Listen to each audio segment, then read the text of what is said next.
Smells good. Hi everybody, and welcome back once again to Famous Dave's Q-Tips. Joe Schmidt along with Charlie Torgerson, and today, chop, Charlie, get to work. Yep, rib chops. Here we go. We're gonna brine some rib chops on the grill. Rib chop. Yeah, rib chop, okay. Nice rib chop, nice and thick, you know, 1/2 inch to 1 inch thick. We have our rib chop here. We have our brining ingredients here. One of the Famous Dave's ingredients we're gonna use today is the Famous Dave's rib rub. That is the most versatile seasoning you have. Yeah, it goes great on beef, obviously pork like we're using today, and chicken. Charlie, how is a brine different from a regular marinade? Well, a brine is usually just, a basic brine is just salt, some sort of sugar, and water. Okay. Like when you're brining a ham, you do it for 7 days and then they slow cure it. And what it does is it actually cures the meat. All right, let's get to her. Let's get the hands dirty. All right, so what we're gonna do here today, I have garlic, okay? Fresh, or you can buy it already chopped up in oil, either one. I have honey, okay? You didn't have to call me honey. All right. How if I call you chipotle? Chipotle pepper here, which is a smoked and dried jalapeno. And that'll give it a little bite. Oh, that'll give it a little giddy up, and some smoky flavor too. Okay. All right. And you love that kosher salt. Yes, kosher salt. We're gonna put a little bit of that because it's not a brine without salt. You need salt and sugar in your brine, all right? A couple tablespoons, all right? A little black pepper, a few grinds. We don't need too much of this because we have a lot of that pepper flavor in there already from the jalapenos. And then the good stuff here, Famous Dave's rib rub. And it's very versatile. Yes, very versatile. Beef, chicken, pork. I'm gonna take about a couple good tablespoons of that right in there. And then I'm using ice water, okay? And the reason I'm using ice water is to keep the temperature of the brine cold and the temperature of my pork cold, so I'm not raising it up into that danger zone. So you're cold into the refrigerator, so you keep it cold the whole time. Absolutely. Okay, so I'm just gonna pour this in. And then give her a good mix? Yeah, give her a good mix. And you just rough chop those chipotles, because that's not a big deal. Here, you just dissolve in the honey a little bit, okay? All right. And that's it, that's ready. And you can make this ahead of time, just keep it in your fridge, you know, for a couple days and then use it as you need it. This will do probably 6 to 8 chops, okay? This recipe that we're doing today. So we're gonna put that in a bag, like so. Take a little bit of our brine here. Put some of those goodies down there on the bottom in there. Let it sink in there. Yeah. Why don't you grab that bowl and scrape that rest of that stuff in there, Joe? All right. There you go, put me to work again. And then just like we did on all the other shows here, we're gonna seal it really nice and good. Keep everything cold. Everything cold, that's why I used ice water.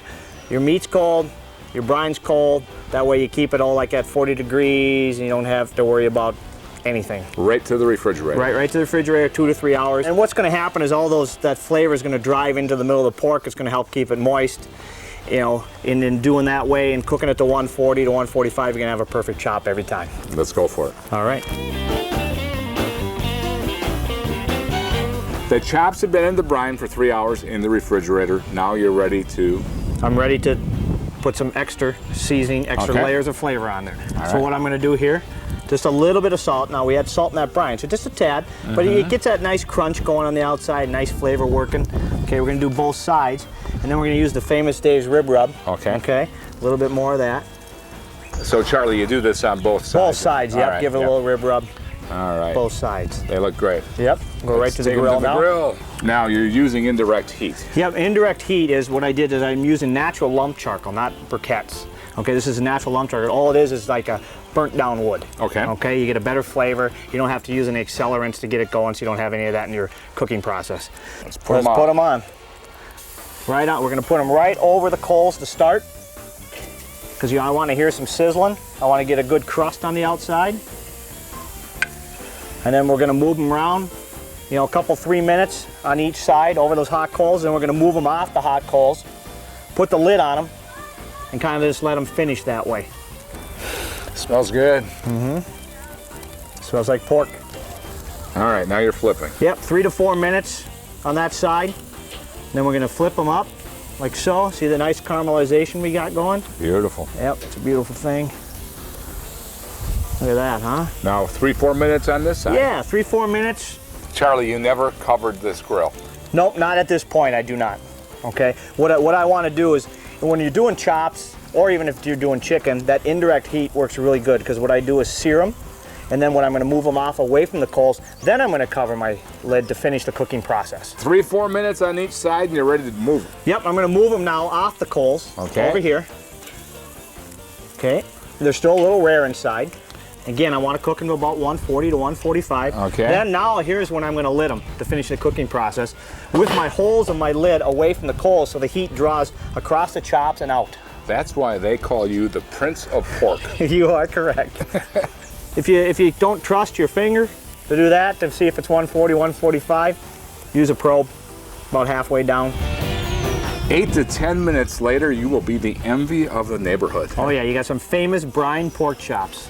Oh, are they beautiful? That one has my name on it right that's as big there. that's as big as your head right there. You can find this and other Q-tips at famousbbq.com. And let's get ready to pork out.